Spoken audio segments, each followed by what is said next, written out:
Hello everyone friends, स्वागत है आप सबका हमारे यूट्यूब चैनल पर। तो फ्रेंड्स, आज हम आपके साथ डिस्कस करने वाले हैं इंदिरा गोस्वामी जी का एक शॉर्ट स्टोरी है जिसका नाम है द सिन। तो स्टोरी स्टार्ट करने से पहले हम इंदिरा जी के बारे में कुछ चीज़ें जान लेते हैं, उसके बाद हम स्टोरी करेंगे द सिन की। और अगर आपको स्टोरी अच्छी लगती है तो प्लीज़ चैनल को सब्सक्राइब भी करिएगा और लाइक और शेयर भी। तो इंदिरा जी जो हैं, इंदिरा गोस्वामी, इनका पॉपुलरली इनका नाम जो है, इनको ममोनी रायसम गोस्वामी के नाम से जाना जाता है। ये असम से बिलोंग करती हैं। असामीज़ राइटिंग है इनकी, असामीज़ लैंग्वेज में लिखती हैं। और इनका जो जन्म हुआ है वो 1942 में हुआ था।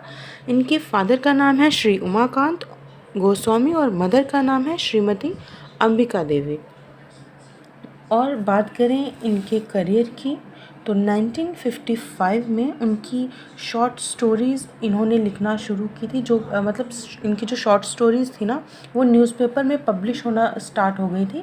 और कौन से न्यूज़पेपर में इनकी जो स्टोरीज़ हैं वो छपती थी, उस न्यूज़पेपर का नाम है नातुन असामिया। इसके अलावा 1960 में जब ये इन्होंने अपना इंटरमीडिएट एग्ज़ामिनेशंस क्लियर किए तो इन्होंने एक रेडियो प्ले लिखा जिसका नाम था बाना हंसिनी, जो कि गुवाहाटी रेडियो स्टेशन में ब्रॉडकास्ट किया गया उसी साल। इसके अलावा इनकी जो पहली कलेक्शन है शॉर्ट स्टोरीज़ की, उसका नाम है चिनाकी मरम। इनके और भी बहुत सारे वर्क्स हैं। इनकी जो ऑटोबायोग्राफी है उसका नाम है अंधलेखा दस्तावेज, यानी कि अनफिनिश्ड ऑटोबायोग्राफी। और इसके अलावा इनको असोम रत्ना यानी कि highest civilian award in Assam state जो है उससे नवाजा गया था। और 29 नवंबर 2011 को इंदिरा जी जो हैं उनकी डेथ हो गई थी, तब वो 69 साल की थी। अब आ जाते हैं हम स्टोरी पे। समरी की जो सिन है उसकी स्टोरी करेंगे। तो इसमें जो मेन जो लीडिंग कैरेक्टर्स हैं वो हैं, इनकी जो प्रोटैगनिस्ट है वो है दमयंती। दमयंती की कहानी दिखाई गई है। वो एक विडो है, ब्राह्मण है, और कैसे ये अपनी ज़िंदगी में कैसे स्ट्रगल्स देखती हैं और कैसे बहादुरी से सबका सामना करती हैं, ये सब इसी में डिस्कस करेंगे। तो चलिए स्टार्ट करते हैं। तो ये जो है स्टोरी द सिन, इसमें दो प्रिंसिपल वुमेन कैरेक्टर्स हैं, जिसमें कि एक तो है दमयंती और जो दूसरी है वो एक मेल प्रोटैगनिस्ट है जो इसमें पीताम्बर महाजन, उसकी वाइफ है। तो पीताम्बर भी है एक, इसके बारे में भी जानकारी लेंगे कि ये कौन था। तो फ्रेंड्स, ये जो पीताम्बर महाजन है, इनकी वाइफ एक बीमारी से ग्रसित है जिसका नाम है रूमेटिज्म, मतलब गठिया। और इसके साथ ये जो वाइफ है पीताम्बर की, ये प्रेग्नेंट नहीं हो सकती, अपने जो हस्बैंड है उनको चाइल्ड नहीं दे सकती। और इसी वजह से महाजन जो है इनको अपने खुद से दूर ही रखता है। और जब उनको ये पता चलता है कि ये जो उनकी बीमारी है वो माँ नहीं बन सकती, ये इनक्योरेबल है, वो कभी और इसी वजह से उनके जो भी होप्स होते हैं, जो भी उम्मीदें होती हैं बाप बनने की, वो सब ख़त्म हो जाती हैं। और ये जो है स्टोरी की शुरुआत है जहाँ से कहानी बताई गई है। तो ये स्टार्टिंग से स्टोरी की यही दिखाया गया कि जो गोस्वामी हैं वो बताते हैं कि सोसाइटी में पैट्रियार्कल जो है ये चलता है सिस्टम। और इसी वजह से जो वुमेन्स हैं उनको बहुत कुछ सफ़र करना पड़ता है। और ये जो महाजन है, इसकी वाइफ की इनफर्टिलिटी की वजह से इनको बहुत कुछ सफ़र करना पड़ता है। और ये जो वो बताते हैं कि सोसाइटी में फर्टिलिटी जो है वो एक इंस्ट्रूमेंट के तौर पे यूज़ किया जाता है टू जज ए वुमन। और जो बैरन वुमन होती हैं, यानी कि जो औरतें माँ नहीं बन सकती, बांझ होती हैं, उनको किसी भी कल्चरल एक्टिविटी हो या कोई भी फंक्शन या कुछ भी हो, उसमें इनको आने की अनुमति नहीं होती। और इनको अपशगुन बोला जाता है कि इनके आने से अपशगुन हो जाएगा, अपशगुन ही माना जाता है इनको। और पूरी स्टोरी में ही ये दिखाया गया है कि कैसे उसने, मतलब वो पूरी स्टोरी में सब कुछ देखती है, सुनती है और उसके साथ जो भी घटनाएं घटती हैं या वो अपनी आँखों से नज़रों से जो भी कुछ देखती है वो सब निगल जाती है। मतलब वो बाहर जो वो फ़ील करती है वो बाहर किसी से शेयर नहीं करती है, बस सब्र करके सब्र का घूंट पीती जाती है और सब कुछ बर्दाश्त करती रहती है। और दूसरी तरफ जो उसका काउंटर पार्ट है दमयंती, वो एक जजमानी ब्राह्मण विडो है जिसको मतलब प्रोस्टिट्यूशन के धंधे में उसको ज़बरन आना पड़ता है उसकी हेल्पलेसनेस की वजह से, क्योंकि उसके पास कोई चारा नहीं होता है दूसरा। तो उसको अपनी 2 बच्चियों की भी फ़िक्र होती है। वो एक विडो होती है और उसकी 2 छोटी-छोटी जो हैं बेटियां होती हैं और उसकी फैमिली में पैसे कमाने के लिए कोई नहीं है, ब्रेड विनर कोई नहीं है, तो उसको पैसे कमाने हैं। और सोसाइटी में ऐसा कुछ माहौल हो जाता है कि उसको फोर्स कर दिया जाता है प्रोस्टिट्यूट बनने के लिए। और जो दमयंती का जो डिस्क्रिप्शन दिया गया है इसमें इस स्टोरी में, वो एक एविडेंस है of the kind of voyeurism, यानी कि तांक छांक का जो एक आप बोल सकते हैं। इसके अलावा जो महाजन है और जो प्रीस्ट है इसमें एक जिसका नाम है कृष्ण कांता, वो भी दिखाए गए हैं इसमें, जो कि इससे थोड़ा गैप कर रहे हैं इसकी कैरेक्टर से।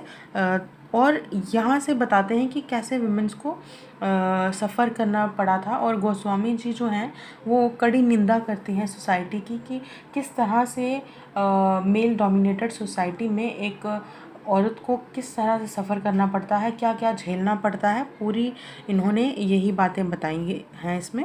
और इन्होंने ये भी बताया है कि दमयंती के इसमें कुछ टेक्स्ट जो है, जो दमयंती खुद बोलना चाहती है वो शेयर किए हुए हैं। जैसे कि दमयंती कहती है, व्हाट कैन आई डू, मैं क्या कर सकती हूँ, आई हैड टू लिव, मुझे जीना पड़ेगा। They even stopped orders for sacred threads and puffed rice. हो सकता है वो पहले जो पफ्ड राइस होते हैं ना, जो प्रसाद के रूप में यूज़ करते हैं, और थ्रेड्स जो होते हैं सेक्रेट थ्रेड्स, उसको ऑर्डर देते हो और वो बनाकर अपना पेट पालती हूँ और अपने घर परिवार का सब खर्चा चलाती हो। तो वो बोलते हैं उन्होंने मुझे उसके ऑर्डर्स देने भी बंद कर दिए हैं। दे कंसीडर्ड मी इम्प्योर कंटेमिनेटेड। तो वो मुझे कंसीडर करते हैं, मुझे मतलब उनकी नज़रों में मैं इम्प्योर हूँ, अशुद्ध हूँ, और कंटेमिनेटेड हूँ। मतलब कंटेमिनेटेड होता है जो गंदा होता है, मिलावटी आप बोल सकते हैं। तो कंटेमिनेटेड और इम्प्योर उनको लगती हूँ, वो कंसीडर करते हैं इनको। एंड दोस टेनेंट्स, मतलब और वो जो ताने हैं, they have turned thieves and don't give me my share of paddy. और वो जो लोग हैं वो चोर बन गए हैं और मुझे मेरा जो पैडी है उसका शेयर तक नहीं देते हैं। They take advantage of my helplessness. और वो जो मेरी ये जो स्थिति है मेरी कि जिसमें मैं कुछ कर भी नहीं सकती चाह कर भी, इसका वो फ़ायदा उठाते हैं और मैं कुछ कर नहीं सकती। In these circumstances where should I have gone with my 2 tiny daughters. और ये सब जो स्थितियां हैं, जो परिस्थितियां हैं मेरी ज़िंदगी में, इनमें मैं अपनी 2 छोटी छोटी बच्चियों के साथ कहाँ जाती भी तो कहाँ जाती। मैं अकेली थी, मेरे साथ कोई मेल नहीं था जो मुझे प्रोटेक्ट करता, तो मैं जाती तो कहाँ जाती। I have not paid the land revenue. मैंने जो लैंड का रिवेन्यू है अभी तक वो भी चुकाया नहीं था, कर्जे में थी मैं। The land to will be auctioned off, what can I do. तो जो ज़मीन है मेरी वो भी, उसकी भी किसी दिन बोली लग जाएगी, क्योंकि मैं उसका जो कर्ज़ है वो चुका नहीं पाई, तो वो उसकी बोली लग जाएगी, कोई ख़रीद लेगा। तो मैं क्या कर सकती हूँ इसमें। तो एज अ रीडर आप देख सकते हैं कि 2 वुमेन की इसमें बात की गई है जो बिल्कुल ऑपोजिट आप कह सकते हैं। एक बेशक ये जो है दमयंती है ये ब्राह्मण है और ये अगर सोसाइटी वाइज देखा जाए तो इनका हायर रैंक होना चाहिए, लेकिन ये सबसे ज़्यादा सफ़र कर रही हैं। दूसरी तरफ जो महाजन की वाइफ है वो लो क्लास की है, वो मिडिल क्लास की है, उनका क्लास जो है वो लो है, लेकिन वो फिर भी जो है दमयंती से ज़िंदगी में उनसे थोड़ा ऊंचा दर्जा है उनका। और देखा जाए कास्ट वाइज तो दमयंती जो है उसको ज़्यादा प्रिविलेज लाइफ होनी चाहिए उसके पास, बट ऐसा है नहीं। तो ये जो है वो उसकी डार्क रियलिटी है उसकी ज़िंदगी की। और जो दूसरी वाली है वाइफ है जो महाजन की, उसके साथ जो भी घटनाएं घटती हैं, जो भी उनके घर में जो भी लड़ाई झगड़े या कुछ भी होता है, उनका जो दुर्व्यवहार होता है उनके साथ, वो घर की चार दीवारी में होता है। बाहर वालों को किसी को कुछ नहीं पता कि घर पे क्या हो रहा है क्या नहीं हो रहा है, किसी को कुछ नहीं पता। और वो जो है चार दीवारी में हो रहा है। लेकिन बाहर जब सोसाइटी में वो निकलती हैं तो उनका बहुत रिस्पेक्ट है और वो रानी की तरह हैं। लेकिन दमयंती जो है वो घर पे तो गरीब है ही, वो प्रॉब्लम्स में है, लेकिन सोसाइटी वाले उसको फूटी आँख नहीं बातें उनके। जब वो निकलती हैं गली से या अपने घर से बाहर निकलती हैं तो अजीब अजीब से लोग कमेंट करते हैं, ऐसे चील की तरह, गिद्ध की तरह उस पर नज़र जो है गड़ा कर रखते हैं। लेकिन वो कुछ कर नहीं सकती क्योंकि वो हालात की मारी है, उसे अपने बच्चों की परवरिश करनी है, खुद का पेट पालना है, वो कुछ नहीं कर सकती। फिर इसके बाद क्या होता है, फिर राखी गोस्वामी जी इस स्टोरी के थ्रू बताना चाहती हैं कि बेशक एक एक घर पे है, एक बाहर है, लेकिन जो जो भी कुछ इनके साथ घटता है मेल्स से कनेक्टेड है। मतलब जो मेल्स हैं वो डोमिनेट कर रहे हैं इनको, और उनकी वजह से इनको सफ़र करना पड़ रहा है। और ऐसा लगता है जैसे मेल अगर, मतलब जैसे वो दमयंती को सब कुछ सफ़र करना पड़ रहा था क्योंकि उसका जो हस्बैंड था वो एक्सपायर हो गया था।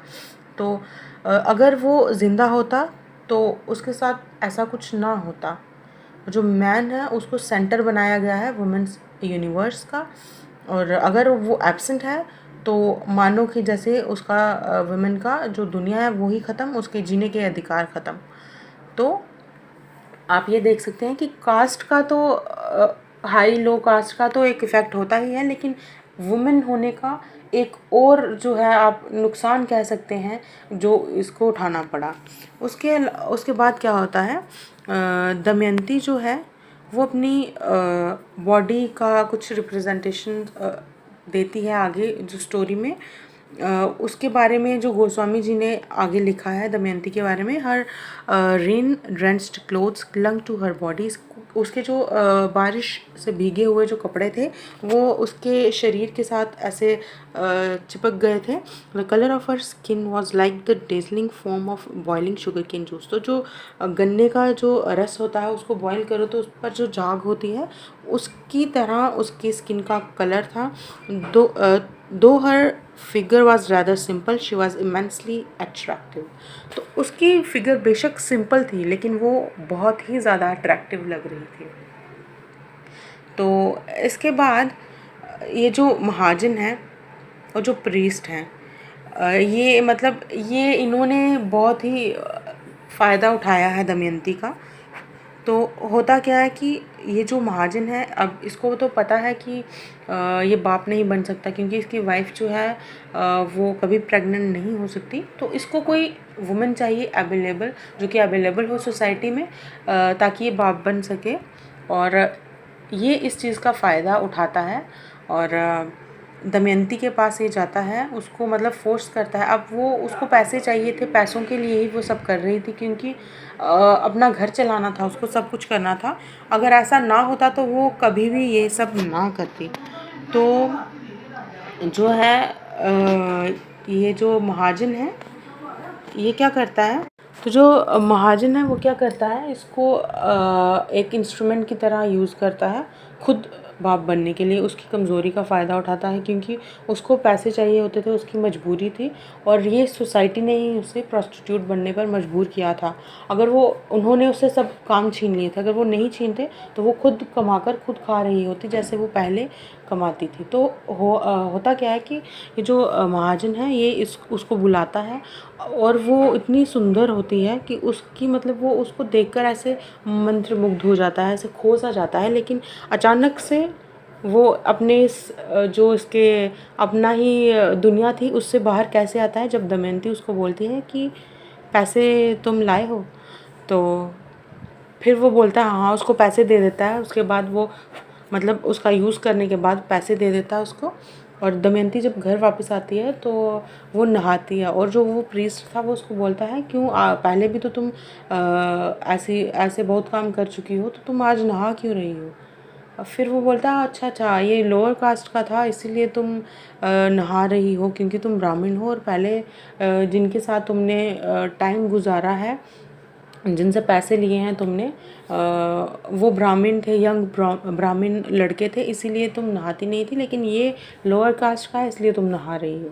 तो ये एक चीज़ भी सामने आई है। लेकिन दमयंती जो है वो बिल्कुल चुप रहती है, वो कुछ नहीं बोलती, कोई जवाब नहीं देती, क्योंकि अब वो तो फंसी थी, उसकी मजबूरी थी, अब उसके पास कोई चारा नहीं था। लेकिन जो उसको फंसाने वाले थे या जिस सोसाइटी वालों की वजह से वो ऐसे काम करने पे मजबूर हो गई थी, वो पहले तो उसको ऐसे सिचुएशंस में डाल दिया, फिर उसके बाद उसका मजाक भी उड़ाते थे और उसके फ़ायदा भी उठाते थे। तो फिर जो है ये जो था पीताम्बर था, इसको पता लगता है जबकि ये प्रेग्नेंट है, तो वो चाहता है कि उसका बेबी जो है वो कैरी करे दमयंती, ताकि वो बाप बनने का जो सुख है वो प्राप्त कर सके। लेकिन दमयंती जो है वो अपनी ज़िंदगी में ऐसा कुछ हर्डल नहीं देखना चाहती थी, क्योंकि वो इस काम में आई ही इसलिए थी कि अपने परिवार की देखरेख कर सके। पैसा उसको चाहिए था परिवार को पालने के लिए, खुद को पालने के लिए। और अगर वो प्रेग्नेंट होके बैठ जाती तो कहाँ वो अपने परिवार का देखभाल कर पाती और सब घर का खर्चा चला पाती और काम कर पाती। तो वो डिसाइड करती है कि मैं ऐसे बंधनों में नहीं बनने वाली। तो वो ये जो जंजीरें हैं ये तोड़कर वो जो बेबी है, जो fetus होता है, वो उसको अबॉर्ट कर देती है और उसको घर के पीछे दफना देती है। तो जब पीताम्बर को पता चलता है कि उसने उसको घर के पीछे दफनाया होता है, तो वो रात को एक लैंप लेकर आता है और वो खोदता है उसकी कब्र को, fetus की कब्र को, ताकि वो बेशक वो fetus है, डेड बेबी है, वो उसको देख सके। लेकिन क्योंकि उसको ये था कि उसको बच्चा चाहिए कैसे भी, तो वो उसको देखना था, उसके दिल में बच्चा देखना था। तो वो उसको fetus को बाहर निकालता है और खुद देखता है, और यहीं पे स्टोरी जो है ख़त्म हो जाती है। और ये स्टोरी ओवरऑल ये बताती है कि विमेन के साथ कितना कुछ गलत होता है सोसाइटी में। कोई बोल पाती है और कोई नहीं बोल पाती। जैसे कि वो जो पीताम्बर की वाइफ थी, जब वो ये सब देख रही थी, सब सब्र का घूंट पी रही थी, लेकिन जब उसको लास्ट में पता चलता है कि वो उसको दमयंती को पैसे देकर बाप बनना चाहता है, उसके साथ रिलेशंस रख रहा है, जो भी है, तो वो सुसाइड कर लेती है, वो सहन नहीं कर पाती है।